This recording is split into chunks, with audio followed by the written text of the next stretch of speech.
நவக்கிரகங்களில் முழுமையான சுபக்கிரகம் அப்படின்னு கருதப்படுவது வந்து குரு தான். இந்த குரு வந்து அதிசாரமாக மிதுன ராசியிலேருந்து கடக ராசிக்கு அக்டோபர் மாதம் 18ஆம் தேதி போய் டிசம்பர் மாதம் 6ஆம் தேதி வரைக்கும் அந்த இடத்துல இருக்கார். இந்த குருவோட அதிசார பயிற்சி என்னென்ன ராசிக்கு என்னென்ன மாதிரியான தாக்கத்தை ஏற்படுத்துங்கிறத நிகழ்ச்சியில் பார்த்துட்டு வரோம். அப்படி பார்க்கும்போது தனுசு ராசிக்கு இந்த குரு அதிசார பயிற்சி எப்படி இருக்குங்கிறத இந்த நிகழ்ச்சியில் பார்ப்போம். விசுவாசத்தோட மறுபெயர் வந்து தனுசு ராசி அப்படின்னு சொல்லலாம். ஏன்னா ஏற்றுக்கொண்ட தலைமைக்கு எப்போதுமே விசுவாசமாக இருப்பாங்க. அதே போல் தன்னுடைய நண்பர்களும் தன்னை சார்ந்தவர்களும் தனக்கு விசுவாசமாக இருக்கும் அப்படிங்கிறத மெயினாக எதிர்பார்ப்பாங்க. இது ரெண்டும் அவங்களோட அடிப்படை குணம். எப்போல்லாம் வந்து ஒரு நம்பிக்கையை வந்து நம்மளால் காப்பாற்ற முடியாமல் போகுதோ அப்போல்லாம் தனுசு ராசிக்காரர்கள் ரொம்ப கஷ்டப்படுவாங்க. அதே போல் அவர்களுக்கு மற்றவர்கள் கொடுத்த வாக்கை காப்பாற்ற முடியாமல் போகும்போது அவங்க அதிகமாக கோவப்படுவாங்க. அதனால் இந்த ரெண்டு நிலைகள்லேருந்து மீறப்படும் போது, அதாவது கொடுத்த வாக்கை காப்பாற்ற முடியாமல் இருக்கும்போதும் விசுவாசம் காட்ட முடியாத சூழ்நிலையும் அவர்களுக்கு ஒரு நெருக்கடியை உருவாக்கும். இதுதான் வந்து தனுசு ராசியோட அடிப்படை குணமாக நம்ம எடுத்துக்கணும். இப்போ இந்த குருவோட அதிசார பயிற்சி தனுசு ராசிக்கு என்ன மாதிரியான பலனை கொடுக்கும் அப்படிங்கிறத பார்ப்போம். தனுசு ராசிக்கு உரிய கிரகமே குரு தான். இந்த குரு வந்து 8ஆம் இடத்துல போய் உட்காருது. பொதுவாக குரு 8ஆம் இடத்துல உட்காரும்போது 8ஆம் இடத்து குரு அஷ்டமத்து குரு தொட்டதெல்லாம் நட்டம் அப்படிங்கிற ஒரு விஷயத்த சொல்லுவாங்க. ஆனால் இந்த இடத்த பொறுத்தவரை நாம் வந்து குரு வந்து பெரிய அளவுக்கு எல்லாருக்குமே இந்த நெகட்டிவை செய்ய மாட்டாது அப்படிங்கிற ஒரு விஷயத்தை நம்ம எடுத்துக்கணும். ஒரு நல்ல கிரகம் நல்ல நிலையில் இருக்கும்போது, அப்போ என்ன நிலையில் இருக்குது, குரு வந்து இப்போ உச்சம் பெற்றிருக்கு. அது என்ன லக்னமாக இருக்கட்டும், என்ன ராசியாக இருக்கட்டும், எந்த இடமா கூட இருக்கட்டுமே, அப்போ குரு உச்சம் பெற்று உட்காரும்போது அது ஒரே விஷயம் என்னென்னா அது 8ஆம் இடத்துல மறைஞ்சிருக்கு. அப்போ நல்ல வலிமையான நிலையில் இருந்தால் கூட இன்றைக்கி வந்து அதால் இயங்க முடியாத நிலைமையில் தான் இருக்க தவிர நெகட்டிவாக ஏற்படுத்தும் அப்படின்னு நினைக்க முடியாதுல்ல. இது எப்பேற்பட்ட பலனை கொடுக்குங்கும்போது, பொதுவாக ஒரு ஜாதகத்தில் வந்து குரு வந்து 8ஆம் இடத்துலையோ 12ஆம் இடத்துலையோ இருந்தாலே முதல்ல என்ன சொல்லுவாங்கன்னா, இது வந்து கணக்கில் வராத பணம் அவங்களுக்கு கிடைக்கும் அப்படிங்கிற ஒரு விஷயத்த சொல்லுவாங்க. ஏன்னா பணம் வந்து குருன்னா பணம் தானே, குரு மறைஞ்சிருந்ததுன்னா பணம் மறைஞ்சி தானே இருக்குது.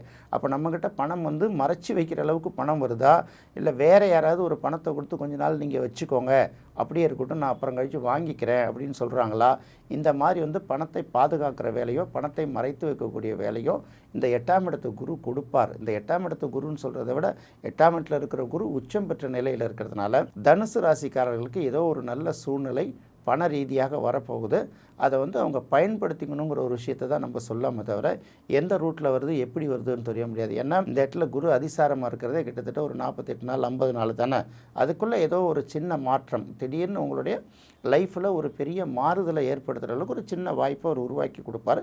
அதை பயன்படுத்திக்கிறதுக்கு தயார் நிலையில் இருக்கணும். 8ஆம் இடத்த குரு தொட்டதெல்லாம் நட்டங்கிற ஒரு விஷயத்தை மட்டுமே பார்க்கக்கூடாது. அவர் வந்து நல்ல நிலையிலும் இருக்கார் அப்படிங்கிறது இந்த இடத்துல நம்ம பார்த்துக்கணும். அடுத்தது பார்த்திங்கன்னா தனுசு ராசிக்கு வந்து ராசிக்கும் 4ஆம் இடத்துக்கும் உரிய குரு அவர். அப்போ ராசிங்கும்போது அவருடைய தோற்றம் அவருடைய சிந்தனை அவங்களோட எல்லாமே அதுதான். அதுக்கு அடுத்தது பார்க்கும்போது 4ஆம் இடம் அவர் வந்து வீடு மனை வாகனம் தாயார் நம்மளுடைய பூர்வீகம் இதெல்லாம் குறிக்கிறது இந்த 4ஆம் இடம் கல்வி வரைக்கும். அப்போ குரு தனுசு ராசியை பொறுத்தவரை குரு வந்து 1ஆம் இடத்துக்கும் 4ஆம் இடத்துக்கும் உரியவர். இவர் 8ஆம் இடத்துல போய் உட்கார்றார் அப்படின்னு நினைக்கிறான். அப்போ ஒரு 1ஆம் இடத்துக்கு உரிய கிரகம் வந்து 8ஆம் இடத்துக்கு போய் உட்காரும்போது 8ங்கிறதே நம்ம என்ன பண்ணுவோம், ஆயுள் ஸ்தானம் அப்படின்னு சொல்லுவாங்க. 8ங்கிறது அவமானத்தை கொடுக்கக்கூடியது, 8ங்கிறது இழப்பை கொடுக்கக்கூடியது, 8ங்கிறது நெருக்கடியை கொடுக்கக்கூடியது. இதெல்லாம் ஒரு பக்கம் இருக்கட்டும். இருந்தாலும் அவரே 4ஆம் அதிபதியாகவும் ஆயிடுறாருல. அப்போ என்ன பண்ணுவார்னா 4ங்கிறது சொத்து, 8ங்கிறது நம்ம என்ன எடுக்கலாம் இழப்புன்னே வச்சுக்கோம். இப்போ ரொம்ப நாளாக பார்த்தீங்கன்னா இந்த வாகனங்களை வச்சுட்டு விற்க முடியாமல் தவிக்கிறவங்க, நிலங்களை வச்சுட்டு விலை பேசிட்டு விற்க முடியாமல் தவிக்கிறாங்க இல்லையா, இவர்களுக்கெல்லாம் இது வந்து ஒரு நல்ல காலமாக அமையுங்கிறத முதல்ல தெரிஞ்சுக்கணும். அதே போல் ஊரை விட்டு நம்ம கொஞ்ச நாள் எங்கேயாவது போயிருக்கலாம், அதாவது தான் இருக்கிற வரைக்கும் வசிக்கிற இடத்த விட்டு வேலைக்கு போயிருக்கலாம். ஒரு வேலையிலே இருக்கிறவங்க பார்த்திங்கன்னா இந்த இடத்த விட்டு இன்னொரு இடத்துக்கு போனால் நல்லா இருக்கும்னு நினைக்கிறாங்கல்ல, அவர்களுக்கெல்லாம் ஒரு மாற்றம் உருவாகும். அந்த மாற்றம் வந்து நீங்கள் நினச்ச மாதிரி முதல்ல அமையாது. ஒரு ஊர் கேட்டிருப்பீங்க, வேறு ஒரு ஊர் கொடுத்துட்றாங்கன்னு வச்சுக்கோங்களேன். அந்த இடத்துக்கு போய் ஃபஸ்ட்டில் கொஞ்சம் சங்கடமாக தான் இருக்கும். ஆனால் போக போக பார்த்திங்கன்னா பரவாயில்ல இந்த இடத்துக்கு வந்தது ரொம்ப நல்லது அப்படிங்கிற ஒரு எண்ணத்தை தான் எடுப்போம். அப்போ இந்த குரு அதிசார பயிற்சிங்கிறது இப்போ 1ஆம் இடத்துக்கும் 4ஆம் இடத்துக்கும் உரியவரான குரு 8ஆம் இடத்துக்கு வந்து பல்வேறு நெருக்கடிகளை கொடுத்தாலும் அதை தாண்டி போகும்போது பார்த்திங்கன்னா இந்த நெருக்கடிகளை எல்லாம் மறக்கிற அளவுக்கு மிகப்பெரிய அளவுக்கு மகிழ்ச்சி அடைகிற அளவுக்கு ஒரு பெரிய மாற்றத்தையும் சந்தோஷத்தையும் கொடுத்து விட்டு போவாருங்கிறத மட்டும் மனசில் வச்சுக்கிட்டால் போதுமானது. இப்போ அடுத்தது நம்ம பார்ப்போம். குரு 8ஆம் இடத்துல இருந்தாலும் குரு பார்வை செய்யக்கூடிய இடங்கள் அப்படின்னு இருக்குல்ல, இதை ரொம்ப முக்கியமாக பார்க்கணும். குரு வந்து பார்த்திங்கன்னா தனுசு ராசிக்கான 12ஆம் இடத்தை பார்க்குது. அடுத்தது தனுசு ராசிக்கு 2ஆம் இடத்தான மகரத்தையும் பார்க்குது. அப்போ விருச்சிகம்ங்கக்கூடிய 12ஆம் இடம், மகரம்ங்கக்கூடிய 2ஆம் இடம். அப்போ தனுசு ராசியை பொறுத்த வரைக்கும் 12ஆம் இடத்தையும் 2ஆம் இடத்தையும் பார்வை செய்யுது. இந்த 2ங்கிறது நேரடி வருவாய், இன்னொரு பக்கம் 2ஆம் இடம்ங்கிறது குடும்பம், இப்படி வச்சுப்போம். இந்த பக்கம் எடுத்திங்கன்னா 12ஆம் இடம்ங்கிறது முதலீடு, வெளிநாடு, இப்படி ஒன்று எடுத்துக்கிட்டு அதுதான் வந்து படுக்கையறை. நிறைய பேருக்கு வந்து பார்த்திங்கன்னா வெளிநாடு போவதற்கான வாய்ப்பு நிறைய கிடைக்கும். அடுத்தது பார்த்திங்கன்னா வெளிநாட்டிலேருந்து அவர்களுக்கு பணம் கிடைக்கும். வெளிநாட்டிலேருந்து எப்படி பணம் கிடைக்கும்? வெளிநாட்டுக்கு போய் வேலை பார்ப்பதால் பணம் கிடைக்கிறது ஒன்று. வெளிநாட்டில் இருக்கக்கூடியவர்கள் தன்னுடைய உறவினர்கள், பிள்ளைகள், தந்தை மாதிரி இருக்கிறவங்க அங்கேருந்து போய் நல்ல வேலைக்கு செட்டில் ஆகியோ தொழில் செய்தோ நமக்கு பணத்தை கொடுக்கலாம். 2வது 3வது வெளிநாட்டு நிறுவனங்களில், அதாவது வெளிநாட்டில் நிறுவனங்கள் வந்து அதோட கிளைகள் இங்கே இருக்கலாம், அல்லது வெளிநாட்டு நிறுவனங்களுக்காக இங்கே நம்ம இருந்துட்டு வேலை பார்த்து கொடுத்து சம்பளம் ஈட்டலாம். அப்போ வெளிநாடு தொடர்பான வருவாய் வந்து கண்டிப்பாக கிடைக்குங்கிறத தனுசு ராசிக்காரங்கள் ஃபஸ்ட்டு தெரிஞ்சுக்கணும். அதற்கு அடுத்தது இது படுக்கை அறையை குறிக்கக்கூடிய ஒரு இடம். படுக்கை அறையை குரு பார்க்கறதுனால நிறைவான உறக்கம் ஃபஸ்ட்டு. திருமணம் ஆகாதவர்களுக்கு திருமணமாகி தனி அறையில் உறங்கக்கூடிய ஒரு உறக்கம். இப்போ கணவன் மனைவி சேர்ந்து உறங்கக்கூடியது அந்த 12ஆம் இடத்தை ஆக்டிவேட் பண்ணுதுங்கிறத 2வது எடுக்கலாம். யாராவது மருத்துவமனையில் தங்கி சிகிச்சை பெற்று வந்தாங்கன்னா, சில பேர் ஹாஸ்பிட்டலில் சேர்த்து கொஞ்சம் பெட் ரிட்டனாக கூட இருப்பாங்க, தொடர்ச்சியாக மருத்துவமனைகளுக்கெல்லாம் சென்று வராங்கல்ல, அவர்களெல்லாம் அந்த நோயிலேருந்து கொஞ்சம் விலகி கொஞ்சம் நிறைவாக இருக்கக்கூடிய வாழ்க்கை கிடைக்கும். அப்போ 12ஆம் இடத்துக்கு குரு பார்வை செய்யும்போது நிறைய விஷயங்களில் முதலீடு செய்வாங்க. அதாவது தன்னுடைய வருவாயை கொஞ்சம் சேமித்து பிள்ளைகள் பேரில் மாதம் மாதம் ஒரு பணத்தை போடலாங்கிற ஒரு எண்ணம் வரும், அல்லது கொஞ்சம் கொஞ்சமாக சீட்டு சேர்த்து நகை வாங்கலாங்கக்கூடிய ஒரு எண்ணம் வரும், அல்லது ஒரு நிலத்தையோ வீட்டையோ வாங்கிட்டு அதுக்கு கொஞ்சம் கொஞ்சமாக நம்ம வந்து மாதம் மாதம் பணம் கட்டலாமே, இதெல்லாம் வருதில்ல, இதெல்லாம் இப்போ நடக்கும். அடுத்தது 2ஆம் இடம். இப்போ 12ஆம் இடம் ஒரு பக்கம் செலவு குறிக்கும், முதலீட்டை குறித்தா கூட வருவாய் வந்தால் தானே செலவு செய்ய முடியும். அப்போ வருவாய் வருவதற்கும் இந்த குருவோட அதிசார பயிற்சி பல்வேறு வகைகளை உருவாக்கி கொடுக்கும்.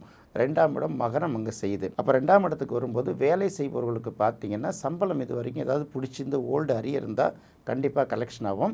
சம்பளத்தோட அளவு வந்து கூடும். இப்போ என்ன பண்ணுவாங்க, ஊதிய உயர்வு கிடைக்கலாம். அப்படி இல்லைன்னா வீட்டுக்கு ஏதாவது வருவாய், இப்போ வீட்டு வாடகையிலேருந்து வருவாய், மற்ற இனங்கள்லேருந்து வரக்கூடிய வருவாய் இருக்குது பார்த்தீங்களா, இந்த வருவாயோட எண்ணிக்கை வந்து சற்று கூடுதலாகும். அடுத்தது பார்த்திங்கன்னா குடும்பத்துக்கு தேவையான பொருட்கள், இந்த சொகுசு பொருட்கள், சில பேர் பார்த்திங்கன்னா இந்த AC, TV, fridge, washing machine, இன்னும் சொல்லப்போனால் இந்த மாதிரி ஐட்டங்கள்லாம் வீட்டுக்கு நிறைய வாங்கி போடுவாங்க. சில பேர் என்ன பண்ணுவாங்க, நகைகளை வாங்கி வீட்டுக்கு போடுவாங்க. இதுக்கான வருவாய் கிடைக்கும். ஏன்னா 12ங்கிறது முதலீடு தானே. நகைங்கிறது வந்து பார்த்திங்கன்னா அது ஒரு விரைய செலவு கிடையாது. நகையை வாங்கி வச்சிங்கன்னா அது உங்களுக்கு ஒரு முதலீடாக போகிறதுனால, இன்னொரு பக்கம் இதோட பார்வை 4ஆம் இடத்துக்கும் கிடைக்கிறதுனால இந்த வீட்டிலையும் மனைகள்லையும் கண்டிப்பாக நிறைய பேர் முதலீடு பண்ணுவாங்க. இதுக்கான காலகட்டம் இது. அதுக்கான வருவாயும் இந்த குரு அதிசார பயிற்சியின் மூலமாக அவர்களுக்கு தனுசு ராசிக்காரர்களுக்கு கண்டிப்பாக உருவாகுங்கிறத முதல்ல பார்க்கணும். அதுக்கு அடுத்தது குருவோட 9ஆம் பார்வை தனுசு ராசிக்கு 4ஆம் இடத்துல கிடைக்குது. அந்த 4ஆம் இடத்துல ஆல்ரெடி சனி உட்கார்ந்துருக்கு. 4ஆம் இடத்துல ஆல்ரெடி சனி உட்கார்ந்துருக்கிறதுனால இது என்ன பண்ணும் அப்படின்னு கேட்டிங்கன்னா, கண்டிப்பாக இதை இடம் வாங்குவதற்கான ஒரு வேலையை தான் உருவாக்கி கொடுக்கும். வாகனம் வாங்குவதற்கான ஒரு வாய்ப்பையும் உருவாக்கி கொடுக்கும். அப்போது பழைய வாகனங்களை விற்றுட்டு புதிய வாகனங்கள் வாங்கலாம், பழைய வீடுகளை விற்றுட்டு இன்னொரு புதிய வீடு வாங்கலாம். அப்படி இல்லையா, ஏற்கனவே வாங்கியிருக்கக்கூடிய வாகனத்தை வந்து இம்ப்ரூவ் பண்ணுறதுன்னு சொல்லுவாங்கள்ல, மாடிஃபிகேஷன் பண்ணலாம். இதை பழைய விலைக்கு கொடுத்துட்டு கூட இன்னொரு வாங்கலாம். சில இடங்களில் பார்த்திங்கன்னா வீடு வந்து கட்டி முடிக்கிற பணிகள் நிறைவடையாமல் இருக்கும்ல, அந்த பணிகளை செஞ்சு முடிப்பாங்க. இல்லைனா வீட்டை வந்து அழகுபடுத்துவாங்க. இன்னும் பல பேர் பார்த்திங்கன்னா விற்க முடியாமல் தவிச்சவங்க விற்பாங்க.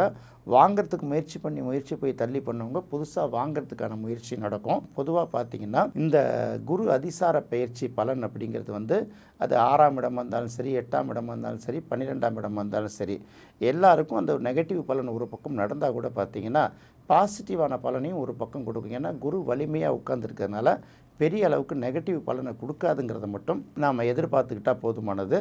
தனுசு ராசியை பொறுத்தவரை இந்த குரு அதிசார பயிற்சி பலன்களோட சுப பலன்களை முழுமையாக அடைவதற்கு சனிக்கிழமை அல்லது வியாழக்கிழமை மீனாட்சி சுந்தரேஸ்வரர் கோயில் எங்கே இருக்கோ அங்கே போய் வழிபடலாம்.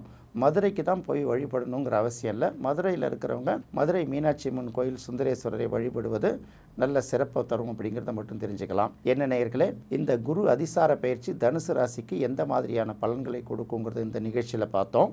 இதே குரு அதிசார பயிற்சி மகர ராசிக்கு என்ன மாதிரியான பலன்களை கொடுக்குங்கிறத அடுத்த நிகழ்ச்சியில் பார்ப்போம். நன்றி, வணக்கம்.